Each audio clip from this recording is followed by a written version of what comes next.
Hello, welcome to Sportsbet TV with me, Paul Alster.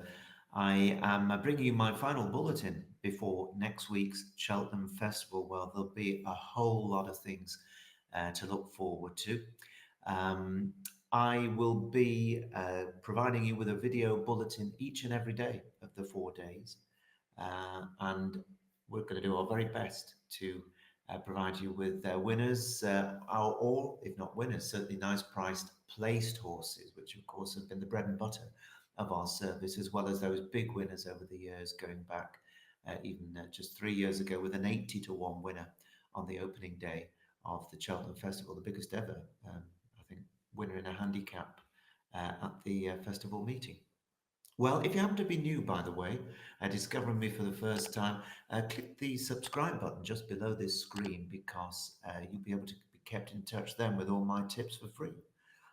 And over the years since we started in July 2020 and the seasons to seasons, winter and summer and flat and jumps, always shown a profit as long as you stick with it. Well, let me just say that last week we had a couple of selections. They didn't do very well. Unfortunately, one of them we didn't get a run. Poor old Bruscio brought down at the first up at Kelso. So that was one of those things. That's racing. Unfortunately, hopefully the horse is okay. The jockey certainly was. And then Zoffi, well, he was running well for a long way, but he couldn't sustain his effort in the mud, unfortunately, at Newbury Selavi. Last weekend, however, at Out in Front, my subscription service at Patreon, over the 3 days, Friday, Saturday, Sunday, I tipped 6 horses. We had a very easy 5 to 1 winner, and also amongst the other five, three very tasty placed horses at 17 to 2, 16 to 1, and 28 to 1.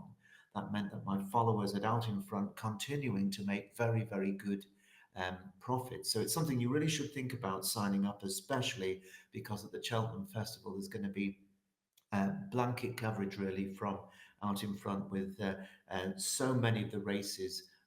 I will be putting up a selection and looking for horses at very significant double figure odds for the most part. There won't be many single figure selections at Cheltenham Festival from me, that's for sure. You'll be not getting any Willie Mullins hot pots from me as inside information or big selections. So if you want to sign up for Out in Front, and you can sign up, of course, ahead of Cheltenham and also ahead of Saturday coming up at Sandown, etc., you can click on the link that is just beneath this box in the description, and you'll be able to sign up at £25 a month with no tie-in. You can stay or leave as long as you want, and we'll be delighted to have you on board, joining many other people who are enjoying a lot of success now at Out in Front.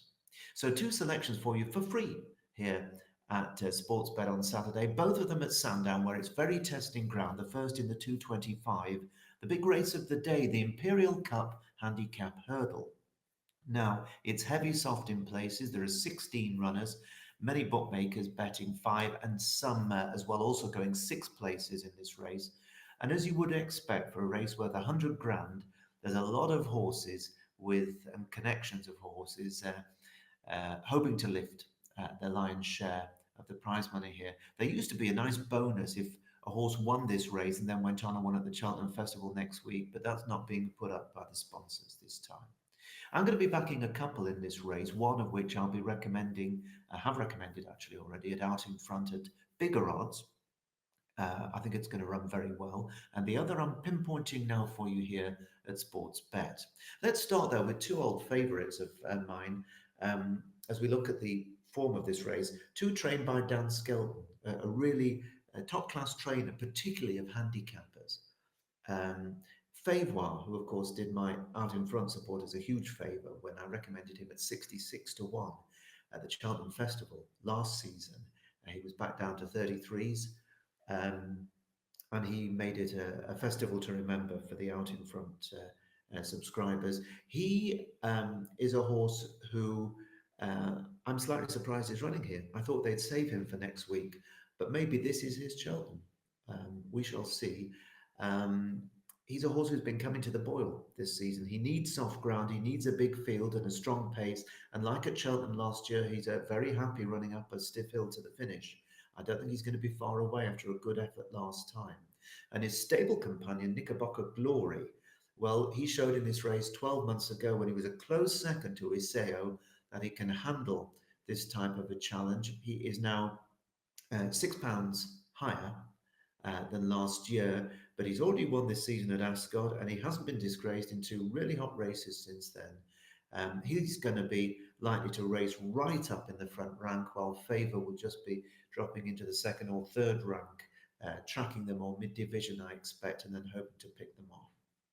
Go Dante is another horse who's been running well of late. He's trained by Ollie Murphy. He ran an absolute cracker when he was third to Iberico Lord in the Betfair Hurdle at Newbury last month. And he hasn't been put up by the handicapper. I thought he might be, but he hasn't. And there could be another bold show on the cards. And then Bad, horse trained by Ben Pauling, an ex-French horse, who's kept knocking on the door over 2 miles. Again, last time out, he went really close up in trip. He's gone up £4 for being beaten ahead in a decent race on better ground at Ascot. If he handles the conditions, he won't be far away. But you just wonder whether the handicapper might just about have him now. Now, one horse who loves it at Sandown is the top weight Spirit de Nou for Gary Moore. He's 2 from 2 over the course and distance, and both of those wins have come when the mud has been flying. Now, my concern here is that the claimer, Freddie Gordon, rides. Nothing wrong with Freddie Gordon. He's a good young jockey, up and coming, and he claims £5. And clearly, Gary Moore is wanting to take a bit of weight off Spirit Donu's back. But I'm just wondering if, in what is a rough race normally, this inexperienced jockey might be at a disadvantage against some of the top senior jockeys. And on that score alone, I'm reluctant to recommend Spirit Donu, although I think he will be very much in the thick of it. Now, one horse I can't really fathom here is the horse that won last season's Chester Cup, Metier, trained by Harry Fry. He's coming back after 4.5 months off. It's his first run over hurdles, though, since he was pulled up in this race 12 months ago in heavy ground. Now, he does go on heavy ground. We saw he won the Chester Cup in testing conditions, but you'll remember as well, he won the Grade 1 Tolworth Hurdle at Sandown over the course and distance a few years ago. But since then, he seems to have taken a dislike to Sandown Park and pulled up on his last 2 visits, each time on what should have been perfect underfoot conditions. So I don't know what to make of him. That's the top and bottom of it. And then we've got Oliver Greenall's Making Headway. He's an improver. He could well have a say. Another one who's interesting is Shared, the mount trained actually by Harry Durham, who's doing very well as a trainer, having been a really talented jockey as well not so very long ago. So those are some of the horses to consider. The one, though, that I put to you here, and it's one of the two I'll be backing in this race, the other one recommended it out in front. But the one here at Sportsbet is Gipcot, or Gipco, ex-French horse. Ben Pauling and Keelan Woods. My goodness, he was really impressive when he hacked up 7 days ago in a 2-mile handicap hurdle at Huntingdon on soft ground. That was his first run back over hurdles, having last been seen over timber running in 2 Grade 1 races, and they came very shortly after he'd moved from France. Ben Pauling went straight in at the deep end with him. It didn't really work out, to be honest. He overfaced the horse as it transpired, but he obviously had seen something that suggested the horse has got ability. Now, after those couple of runs, they switched him to fences. Didn't really work out as anticipated. And he's only a 5-year-old, he's a young horse. And he showed with that win at Huntingdon last week that he enjoys hurdles more. And he won with a lot in hand. Although he's got a penalty, a £7 penalty, which you would think in such a hot race might just take the edge off his chances, I felt the way he dispatched his rivals at Huntingdon suggested there was quite a lot more in the tank. This is, of course, a much, much tougher race, but he'll handle the ground. And even with the penalty, he's got a nice racing weight of 10 stone 13. And I think that for this stable that's had an outstanding season, the 6-1 each way for 5 places with Ladbrokes and Corals is a good bet. So that is Gipco for Ben Pauling and Keelan Woods, 2:25 Saturday, the Imperial Cup. And then one other for you. And that is later on at Sandown at 4:10 when the ground will have cut up quite a bit. In the 3 mile handicap chase, where the course is soft, heavy in places, there are 10 runners. And this is a staying handicap chase, testing ground, very open. And the early odds that I've seen suggest they'll bet around 4-1 the field, with the market headed by Joe Tizard's decent mare, Rose of Acadia. Now, she won in heavy ground rather, over 3.25 miles at Newton Abbot in October over timber, but she's mainly been campaigned over fences, and she ran well when she was second over the course and distance last time. Only thing is, that was in one of those military riders events where the form sometimes doesn't always hold up when they're back in proper races with proper jockeys. So you'll have a look for yourself and decide. Now, Ben Pauling's yard, as I mentioned a few moments ago, has really notched it up a gear this season. He's had plenty of good winners. He's got a horse with a great name here, Bangers and Cash.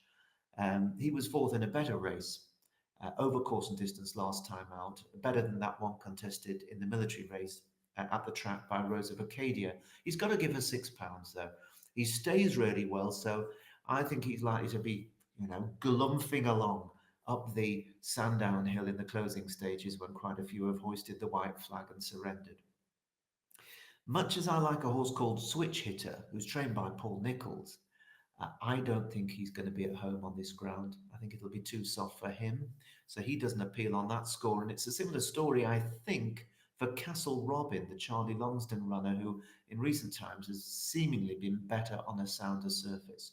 But a very interesting runner who will like the ground is the Ollie Murphy train No Risk de Flow in the Diana Wakely colours. Horse with a touch of class, handles the ground, as I said, but the question mark for him is the trip. He's had 18 career starts. He's never gone beyond 2.5 miles. And if you're going to go up to 3 miles, then you're certainly asking a question going 3 miles in pretty much heavy ground up the hill at Sandown. If he stays, he'll give them all something to think about, but it is a big if. And then a horse that was very much on my shortlist here, Trincomalee, trained by Lucy Wadham, returned to chasing at a relatively late stage in his career, now 11-year-old. He stays well and he ran a sound race despite not the very best of jumping techniques. Last time out, he might find a few younger legs, though, just getting the better of him, but he won't be far away. The choice in the 4:10 race for me here at Sportsbet is a horse called Bally Griffin Cottage, trained by Dan Skelton, ridden by his brother Harry Skelton. And the handicapper has given this one a bit of a chance. This 9-year-old gelding, he's in a rather calmer waters now than the two Grade 3 races he's contested of late. Yes, he's got plenty of weight. He has got plenty of weight, but he wasn't beaten far last time out in the Grade 3 Swinley handicap chase at Ascot that was won last month by the decent 3 under through 5. And that was Ballygriffin Cottage's first run back after over 3 months. So it's not unreasonable to assume he may improve just a touch for that first run after the break. Now you have to remember that 2 years ago, this horse ran an absolute corker at the Cheltenham Festival to be fourth in the Grade 1 Albert Bartlett Novices Hurdle over 3 miles. And he stays, he handles the ground, and he's now been dropped £2 since that promising run, I thought, at Ascot last time.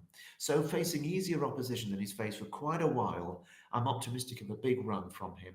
And this likely race winner of 2 of just 9 races so far in his career, Ballygriffin Cottage is the one for me, available at 7-1 each way at the time of this recording with Bet365. So there it is, the second of my selections for Saturday. I hope he runs well along with the other one, Jib Coat. And I hope very much that you'll consider joining me and getting really involved and having some fun with us over at Out in Front over the 4 days of the Cheltenham Festival. Regardless of whether you do or don't, I will be with you because I've pledged from the start I will offer free advice here, which you can take or ignore. It's up to you. You're not being forced to back any of these. But if you have been backing them consistently over the years, you'll be nicely ahead.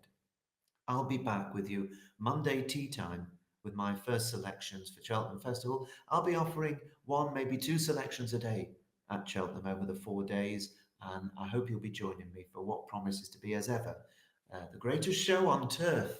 Bye bye for now. Have a great weekend.